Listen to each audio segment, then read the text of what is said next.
Hello? I know your secret, came the distorted voice from the other end of the line, sending shivers down Delia's spine. Who's this? She steadied her voice, not allowing the fear she felt to reflect. Someone who knows what you did 2 nights ago. Delia's heart pounded in her ears, blocking out every thought but the one that tried to figure out who was on the other end of the phone and how they knew about what happened 2 nights ago. She thought of pretending not to know what the person was talking about, but they were too specific not to truly know. Still, she chose to pretend, because they could have been talking about something else. 2 nights ago, she had had a long night at the office, working on the proposal she was to present to the board for the role of Vice President of Marketing Operations. She had worked her butt off all through the year, and in the days leading up to her promotion, she had learned that her best friend Jess was also being considered for the position. That was the first time Jess betrayed her. Delia stayed up at night, wondering why she would keep something like that away from her. She had been too blind to see that Jess was implementing the strategies she discussed with her over their lunch dates. She thought nothing of it, but it all made sense when she learned that Jess was being considered for the role too. She had intended to confront her about it, but decided against it. Instead, she decided to keep her distance. 2 nights ago, she was working on her closing pitch, one she was certain would get her the promotion. 2 nights ago, she had stopped by a pub to grab a drink to ease the tension while dreading having to return home to her husband, Zane.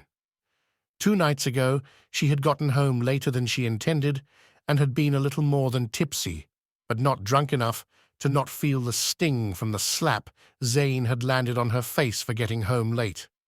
However, she was drunk enough to run into the kitchen and grab a knife. Or so she believed. I don't know what you're talking about. Don't play with me, Delia. I know you killed Zane. Delia's heart was now threatening to leap out of her chest through her mouth, but her throat was so dry her heart would have had a hard time coming out. What do you want? She steadied her voice. $500,000. You don't mean that, right? Because how am I supposed to get that kind of money? Come on, Delia. You don't work a fancy job for nothing now, do you? You're a smart girl. I'm sure you can figure it out. The line beeped, indicating that whoever it was had hung up the call. No one could have seen what she had done, and even if anyone saw it, they would know she was not at fault. Zane had come at her again, just like he had done for the last 5 years of their marriage. Where the heck have you been? He had bellowed when she walked through the door. She didn't react, but turned to walk up the stairs to their room, which he had turned into a boxing ring, one where only he ever won, and she was always trying to catch her breath along with her life. I'm talking to you, Delia. He had pulled her by the hair just as she was climbing up the stairs. She had fallen and hit her head hard against the floor, and when she stood, all she could see was red. Just because you pay the bills doesn't mean you should disrespect me. He was still bellowing when she ran into the kitchen and grabbed a knife from the block. Lay your filthy hands on me one more time, I dare you. She screamed at the top of her lungs as she pointed the knife at him with a confidence that she had never felt. It was probably the alcohol. Have you lost your mind? The surprise he felt at her actions was reflected in his voice. I dare you. Her daring eyes should have been enough warning for him to stay away, but instead he lunged forward with a blow, and when she got the chance, she stuck the metal into him. Not once, not twice, not 3 times, but 5. It was only when he stopped moving that she realized what she had done. Her hands were covered in his blood, as were her clothes.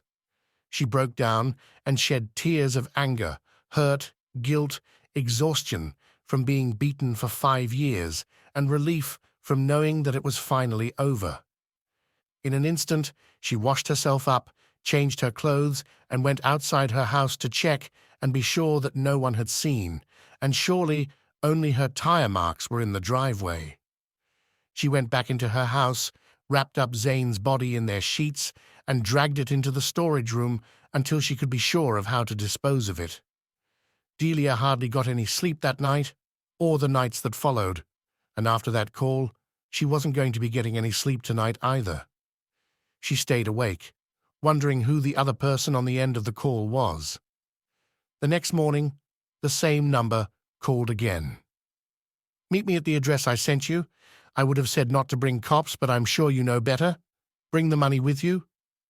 "I don't have—" She was protesting, but the line went dead. Delia checked the address and again wondered who could be doing this to her. She clocked into work that morning, driving through a pool of water, and parked next to the reserved space for the VP of Marketing Operations. Just as she got out of her car, Jess drove in as well, driving through the same pool of water and parking her car in the VP of Marketing Operations reserved space. Delia was hardly surprised by Jess's actions. She had always been crazy like that.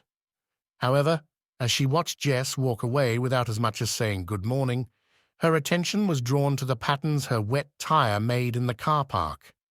She compared the patterns with those of her tires and realized that the tire patterns she had seen at her house that night and assumed were hers were not hers. They looked more like Jess's than hers. She tried not to think much of it, and convinced herself that Jess would never do anything like that to her, no matter how bad it got between them. However, as she went up to her office, the thought would not vanish. She tried to focus on other things, but her mind was fixated on the meetup with the person behind the strange number that took sleep away from her. She was out of her door the moment the clock struck at 5 p.m. Jess's car was no longer in the parking lot, and that raised her suspicions even more. The address that had been sent to her led to a deserted warehouse. It didn't look like it had ever been used, and as she walked in, she felt like she could hear grains of sand falling with every step she took. There was a figure at the center of the room as she stepped in. She couldn't see the face because their back was turned to her, but she could tell it was a woman, and she had spent so much time with Jess to recognize her physique anywhere. Finally, the Queen arrives. It was Jess's voice, and as she turned to face her, she realized that it was indeed her. "Jess?" "Yeah, crazy plot twist, right? I'll make this quick. You'll get the money I requested, and I can turn you in for embezzlement. You get fired, go to jail, and I become the VP of Marketing and Operations." Well, I'll make this even quicker, Jess. Someone is on his way right now to deposit Zane's body at your house. I knew it was you, so I prepared. I pretended to check my phone. Oh, look, he arrived already. In addition to trying to frame me for embezzlement, which I have proof of, you killed my husband and tried to frame me for his death.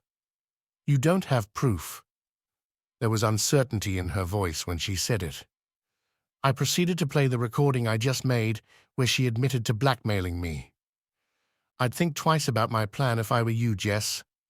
Good night.